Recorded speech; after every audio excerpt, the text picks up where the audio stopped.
Muslim Sufi mystic dies, returns with a shocking vision of the afterlife.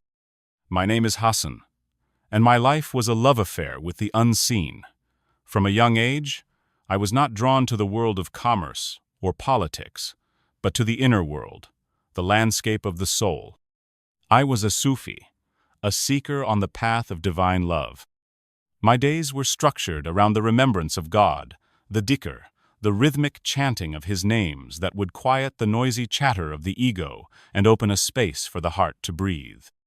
My nights were spent with Rumi, Hafiz, and Ibn Arabi, poets and mystics who had journeyed into the heart of the great mystery and returned with intoxicating verses of love and annihilation.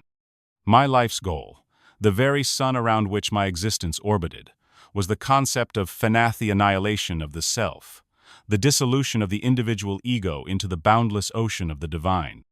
I saw the material world as a shadow, a beautiful but fleeting distraction from the only true reality, the beloved. My spiritual practice was a process of detachment from worldly desires, from the praise and criticism of others, and ultimately, from my own sense of self. I believed that to find God, I had to lose myself. My wife, Layla, was my anchor and my quietest critic. She shared my love for God, but she found Him in different places. She found Him in the garden, tending to her roses with a loving presence. She found Him in baking bread for our elderly neighbor, a man whose loneliness was a palpable ache in our small community. She would often say, "Hassan, the beloved, is not only in your books or in the silence of your meditation, He is knocking on our door in the guise of the needy." I would smile, appreciating her simple, earthy faith, but in my heart I saw it as a different, perhaps less direct path. My son, Omar, a brilliant young architect, loved me but was completely baffled by my life. He lived in a world of blueprints, stress calculations, and concrete realities. He saw my life of contemplation as a beautiful but impractical poetry, a retreat from the world rather than an engagement with it. He once asked me, "Father, you spend your life trying to escape the world, but what if God wants us to build something beautiful within it?" I told him the only building that mattered was the inner temple of the heart. I was so certain that the path to union was a vertical ascent, a solitary flight of the soul away from the messiness of creation and into the pure presence of the Creator. I had no idea that I was climbing the wrong ladder. I was about to be shown that the union I sought was not an escape from the world, but a journey into the very heart of it. The crisis came, not in a hospital bed or a car crash, but in the very heart of my chosen sanctuary. I had retreated for a week of intense meditation to a small, isolated cabin nestled deep in a mountain valley, a place where the only sounds were the wind in the pines and the beating of my own heart. I was seeking to deepen my practice, to push further into the silence, to finally touch the hem of the beloved's garment. For 3 days I fasted and prayed, my senses heightened, my spirit feeling light and untethered. The world outside, with its news and its worries, had ceased to exist. There was only the inner quest. On the 4th night, a storm of biblical proportions descended upon the valley. It was not a normal rain. It was a deluge, a solid wall of water that turned the gentle stream beside my cabin into a roaring, monstrous serpent. I was deep in meditation when I heard the first crack, the groan of ancient trees giving way. Then came a sound like the world tearing in half. The cabin shuddered, and an avalanche of mud, rock, and water exploded through the wall, shattering my peaceful solitude in an instant of terrifying violence. The force was unimaginable. I was thrown across the room, my head striking something hard. The world became a maelstrom of freezing, churning water, tumbling darkness, and suffocating mud. My attempts to find purchase, to breathe, to think, were futile. I was a leaf in a hurricane, utterly powerless. My carefully cultivated spiritual detachment vanished, replaced by the raw, primal terror of a creature fighting for its life. My last conscious thought was a bewildered question, "Beloved, why?" Then, the struggle ceased. The freezing cold, the crushing pressure, the desperate fight for air, it all just stopped. an impossible silence fell. A feeling of profound peace, a lightness I had only ever read about, enveloped me. I was being lifted, gently, effortlessly. I rose out of the raging, muddy torrent and hovered in the night air. Below me, the floodwaters were a destructive, brown torrent, carrying trees and the wreckage of my cabin with it. And there, amidst the debris, I saw my own body, a pale, lifeless form being tossed and turned in the current. I looked upon it with a strange and serene pity, as if it were the body of a stranger for whom I felt a gentle sadness. There was no pain, no fear. The storm still raged below, but where I was, there was only a perfect, tranquil stillness. The scene began to fade, the roar of the water dimming into a distant memory. My awareness was being drawn elsewhere, pulled inward and away. And as the physical world dissolved, it was replaced by a darkness unlike any I had ever conceived. It was not the peaceful dark of a quiet night. It was the void. This was not the darkness of hellfire or punishment that some traditions speak of. It was something far more subtle and, to me, far more terrifying. It was the darkness of absolute solitude, of pure non-existence. It was the fauna I had been seeking, the annihilation of the self, but it was not the blissful union I had imagined. It was a vacuum. I was a point of awareness in an infinite, featureless, soundless, senseless abyss. There were no demonic whispers, no external accusers. The only terror was the profound and unending echo of my own aloneness. The goal I had spent my life striving for, the dissolution of my ego, had been granted, but without the presence of the beloved, it was not union, it was oblivion. A thought, cold and sharp as glass, formed in my consciousness. You wished to be nothing, and here you are. Nothing. My spiritual ambition was shown to me for what it was. A desire for a private audience with God, a personal salvation that sought to leave the rest of creation behind. And in seeking to be separate from creation, I had found myself separate from everything. The terror that bloomed in that void was not the fear of pain, but the fear of ultimate meaninglessness. To be utterly, eternally alone. In that absolute desolation, stripped of my poetry, my meditations, my very identity as a seeker, a single, primal memory surfaced. It was the memory of Layla's hand in mine, the memory of Omar's laughter as a child. It was the memory not of my solitary striving, but of my connection to others. And from that memory, a cry of pure, undiluted longing arose, not from a throat, but from the very essence of my being. It was not a plea for mercy from a judge, but the cry of a lost child for its parent, the call of a lover for the beloved. Beloved, my soul wept into the void. I sought to find you by losing myself, but I have only lost you. Where are you? It was a question born of a broken heart, an admission that my path had led me to a dead end. It was the most honest prayer of my entire life.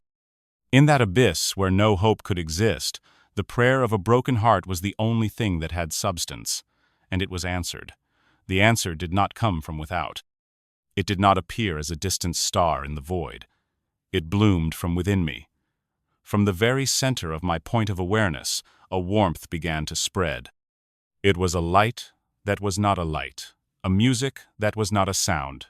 It was the undeniable feeling of being recognized, of being found. The void did not fight this emerging presence.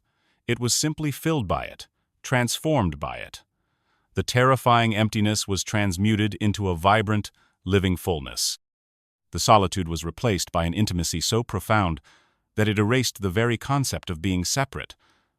I realized with a sudden, joyful shock that the light, the beloved, had never been absent. It was the very ground of my being, the spark of life that persisted even in the void. I had been like a fish in the ocean, dying of thirst, asking, "Where is the water?" The presence was pure, undiluted love.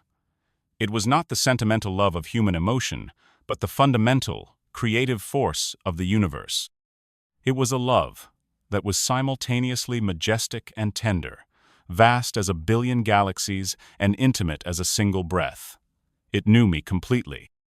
It knew my spiritual pride, my subtle dismissal of my wife's wisdom, my well-intentioned but misguided quest for a solitary salvation. It knew all of this, and its love was not diminished by it. Its love was the very thing that was healing it. A voice, which was the voice of the light itself, spoke directly to my soul, a communication of pure understanding. "Hassan," it said, my name resonating with the warmth of an eternal welcome. "You are not lost. You were never lost. You are only looking for me in the echo when I am the voice itself." The peace that washed over me was absolute. All the striving, all the years of disciplined detachment, all the spiritual anxieties, they were washed away. I was home. I had spent my life trying to climb a mountain to find the sun, only to realize the sun lived inside my own heart. "Now," the beloved communicated, the love holding me in a state of perfect safety, "let us see your life not as you lived it, but as it was woven into the whole." My life began to replay, but with a dimension I had never perceived. I saw myself, a young man, spending a whole day in deep meditative rapture. It was a powerful, blissful experience, and I had always cherished the memory of it. But now, I saw something else. I saw the event through a new set of eyes.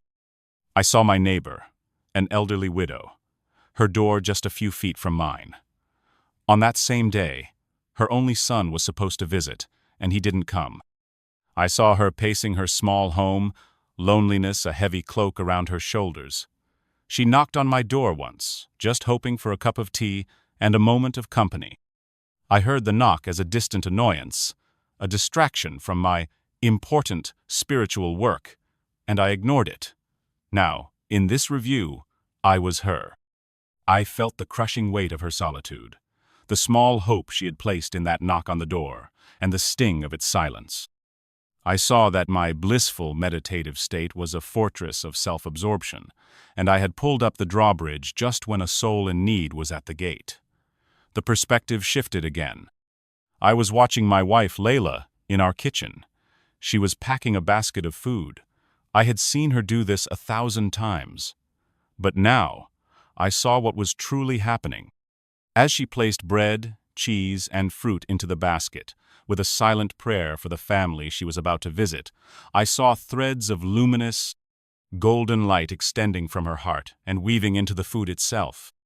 When she gave the basket to the poor family, that light flowed from the food into them, mending frayed places in their spirits, filling their home with a palpable warmth that had nothing to do with temperature. From them, the light flowed back to Layla, and through her it connected directly to the vast, radiant ocean of the divine presence. I was seeing the economy of heaven. It was an economy of connection, of shared light. I watched scenes of my own life, my moments of charity and kindness, and saw them create small, shimmering threads. But I saw far more moments where I chose solitude over connection, contemplation over action, and in those places, the great tapestry of light was thin, the threads frayed and dim. This review was not about sin, it was about connection. It was not a judgment of my soul, but a revelation of how it worked. The overwhelming feeling was not guilt, but a profound, aching regret for all the love I had failed to transmit, for all the threads I had failed to weave. When the life review concluded, I was left with a devastatingly clear understanding. My entire spiritual framework was flawed. I had been polishing the mirror of my soul, trying to make it a perfect reflector of the divine, but I had kept it turned inward, marveling at my own reflection. The beloved then shared a vision, a direct seeing into the nature of the afterlife that shattered every concept I had ever held. "You have sought the garden," the presence communicated, "but you have looked for it in the wrong place. You thought it was a destination to be earned. It is not. It is a reality to be created." The vision opened. I saw a vast, endless, shimmering tapestry of light. It was made of billions upon all billions of threads, each thread a soul. Every soul was connected to countless others through these threads of light. The threads were love. They were compassion. They were service. They were every act of selfless giving, every moment of true empathy, every shared joy, and every comforted sorrow. This tapestry was the afterlife. It was the collective spiritual reality of all beings. Your heaven, the voice explained, is not a place of rivers and gardens given to you as a reward. Your heaven is the experience of feeling the light and warmth from every thread you wove and strengthened on earth. You will feel the joy you gave to others as your own. You will feel the comfort you offered. The love you planted in the hearts of others becomes the eternal garden in which your own soul will dwell. The beauty of it was breathtaking, a perfect system of divine reciprocity. Then, the vision shifted. I was shown the other side. And the fire, the presence continued, its voice filled not with anger, but with an infinite sadness, is not a punishment I inflict. It is the pain of the threads you cut. It is the cold you feel where a thread of love should have been. It is the experience of feeling the exact pain and loneliness you caused or ignored in others. It is not my wrath. It is the soul's own agonizing encounter with its own lack of love. It is the fire of ungiven light, the burning thirst of a life that did not pour itself out. I understood. Hell was not a dungeon created by an angry God. It was a self-created state of isolation, the ultimate consequence of a life lived for the self. It was the final, inescapable lesson in empathy. The revelation was absolute. It reconfigured my entire understanding of faith, life, and the purpose of existence. The goal was not to escape creation in a solitary flight to the Creator. The goal was to become a conduit for the Creator's love within creation. The path to God did not lead away from other people, it led directly through them. My soul cried out in a mixture of awe and sorrow. My beloved, I was so blind. I spent my life trying to be an empty cup, waiting for you to fill me. The answer from the presence was the final key, the instruction that would become my new life.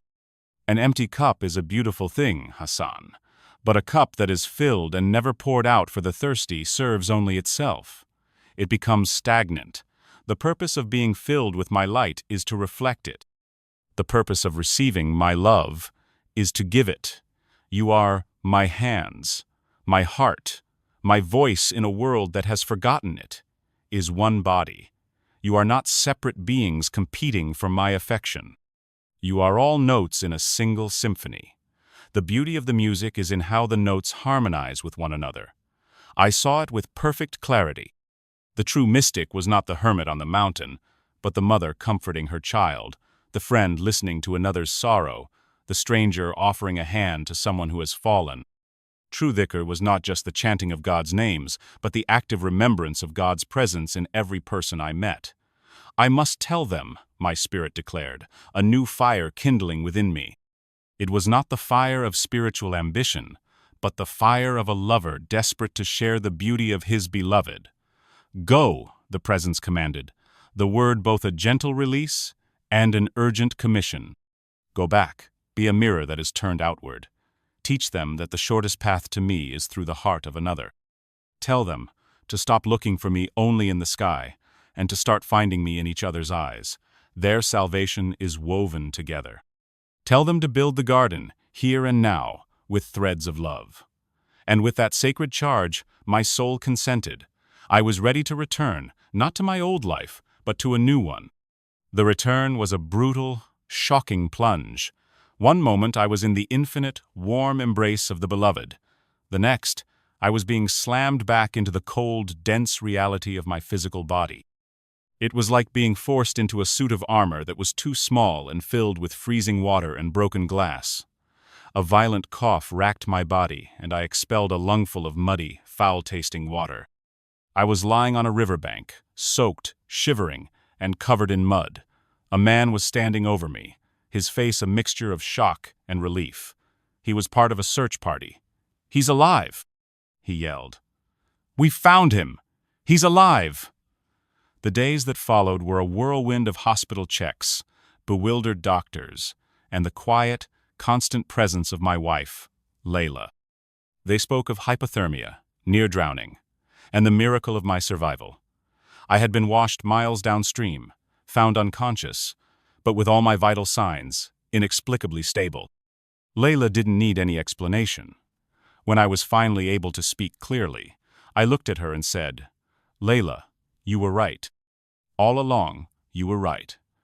Tears streamed down her face, tears of a joy so profound they seemed to wash away the years of my loving but distant presence. She simply held my hand and said, "Welcome home, my love." My son, Omar, flew in, his face a mask of worry that slowly melted into relief. He listened patiently as I tried to explain what had happened, my words feeling like clumsy, broken tools trying to describe a sunrise. He hugged me tightly. "Dad, I'm just so glad you're here." The trauma, the lack of oxygen, it can do strange things. But whatever you experienced, it seems to have brought you back to us. And for that, I am grateful. He saw the change, but he attributed it to psychology, not theology.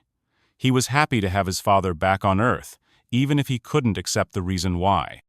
His skepticism was not a rejection, but a reflection of the world I had been sent back to, a world that desperately needed to see the message, not just hear it.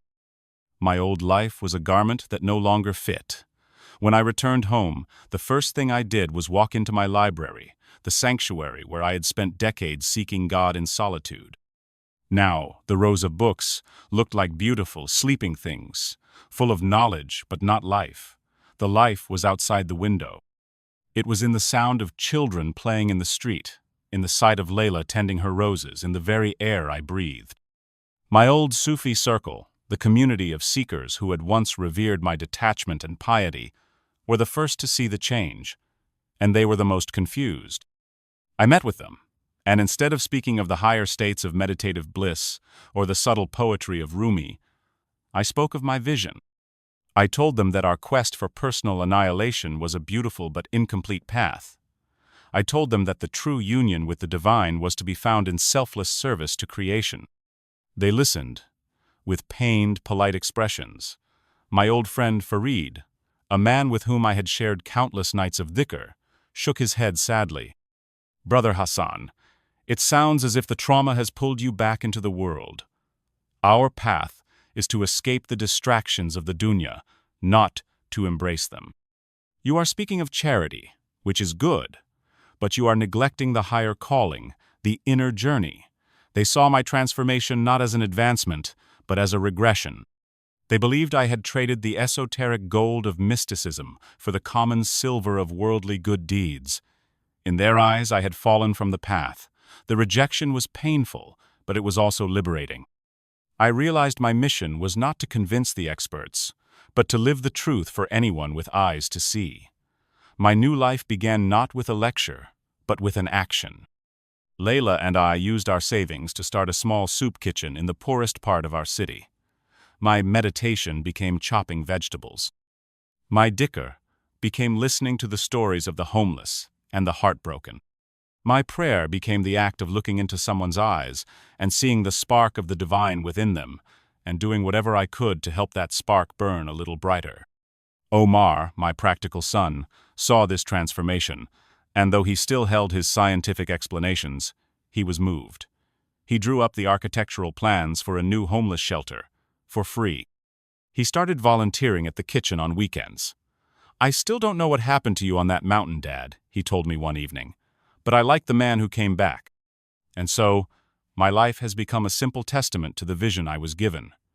The grand pursuit of mystical states has been replaced by the simple, moment-to-moment practice of love in action. I am no longer a seeker trying to escape the world. I am a finder, tasked with discovering the presence of the beloved in every corner of it.